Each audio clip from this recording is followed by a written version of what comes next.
This comprehensive guide to Call of Dragons is perfect for all players, whether you're just beginning your journey in the game or seeking expert tips to enhance your existing account.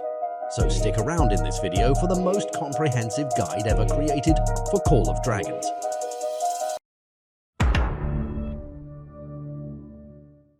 Hello, dear fellow adventurers. Welcome back to our epic journey through the mystical world of Call of Dragon.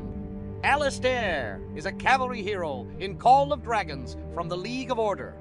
You can get it by opening gold chests, and its tokens also drop in silver chests. In his childhood, Alistair experienced extreme poverty. House Sorland, having lost the support of the royal court, was in financial decline. During this time, any spare gold would be channeled into supporting the defense of the border. Today, we're delving deep into the realm of skills and uncovering the secrets of crafting the perfect talent tree. The first skill is Spear of Judgment. This skill deals physical skill damage, up to 600 to the target legion and 2 nearby targets, so that's 1800 total. That is nice.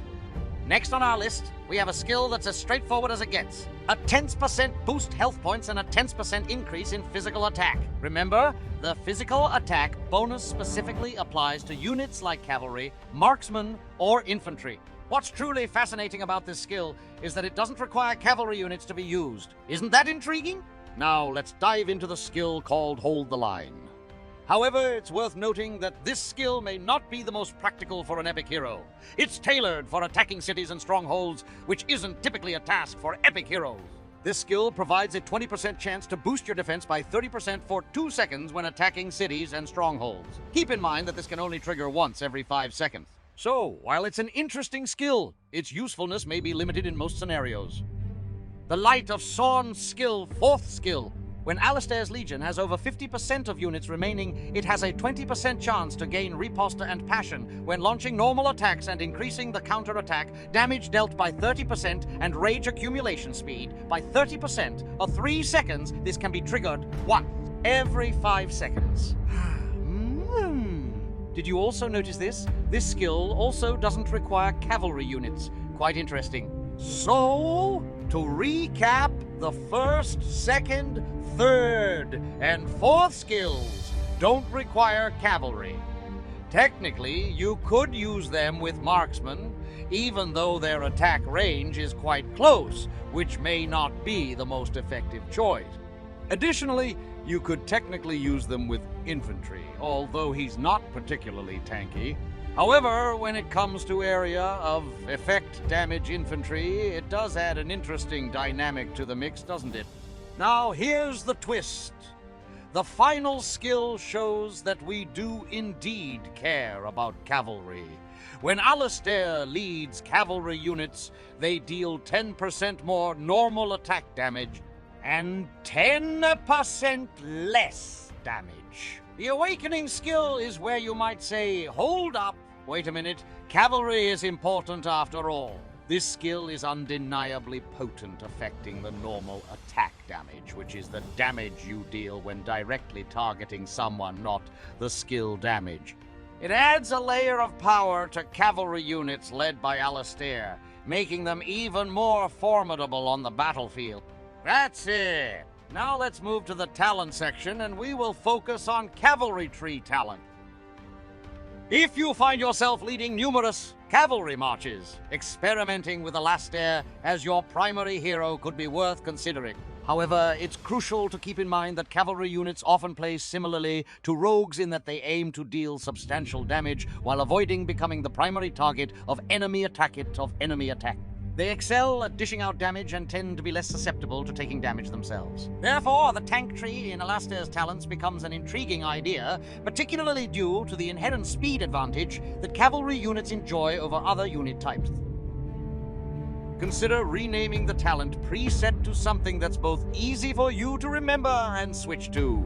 This way, you can effortlessly access and apply your preferred talent configurations. So, pick the overall attack, overall speed, overall health, and of course Shield of Stability.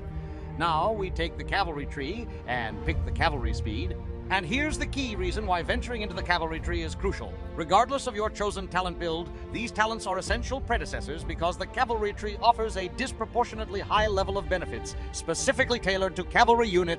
In other trees, troop type isn't a significant concern, but in the cavalry tree, it prioritizes the strengths of your cavalry. The catch is that you do need to have cavalry units, but the upside is that it rewards you with more substantial benefits for every talent point you invest. Opting for egoism is a wise choice because it aligns with your goal of making your legion of cavalry units more survivable.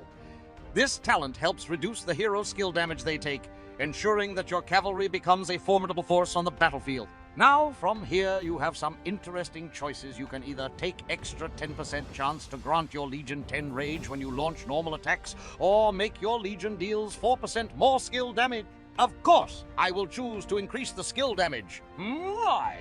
The basic cavalry unit introduces a fascinating feature known as Unyielding Rush, which boosts march speed when approaching the target legion. Additionally, after colliding with a ranged legion, your hero gains 1,000 range. This effect can trigger only once every 12 seconds.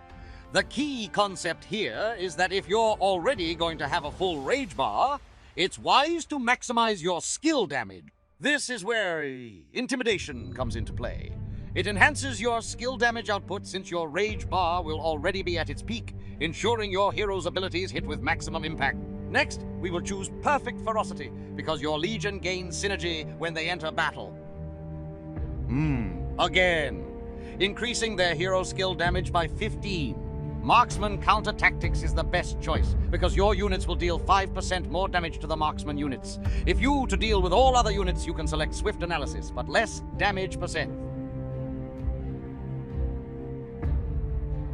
You can take the Gorilla. Your legion take less damage while you marching or running out of the battle. But I prefer Quick Escape. Now you have two choices. Pitched Battle, your legion count is below 50. You can increase your attack, or Triumphant Return, you can get a healing after ending the battle. I will choose Triumphant Return, you can get a healing after ending the battle, which makes sense. When it comes to these options, it's essential to weigh the pros and cons. The first talent, Inescapable, has its merits as it slows enemy legions when you intercept them and inflicts a defense break, reducing their march speed by 30s and their defense by 5 for 3 seconds. However, it's worth noting that you're often faster than your enemies already. On the other hand, the second talent, Blood Marks, offers a straightforward boost to damage, which can be highly effective. It provides more raw damage output. So if you're aiming for sheer firepower, Blood Marks would indeed be the preferred choice.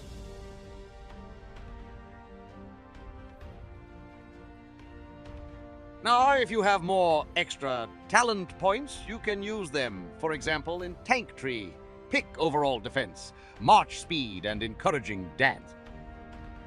And finally, Impregnable Defense. And there you have it, fellow commanders. Remember, for a game, changing Alistair, consider making those talent adjustments we've explored today. Thanks for joining us on this journey, and as always, your support means the world to us.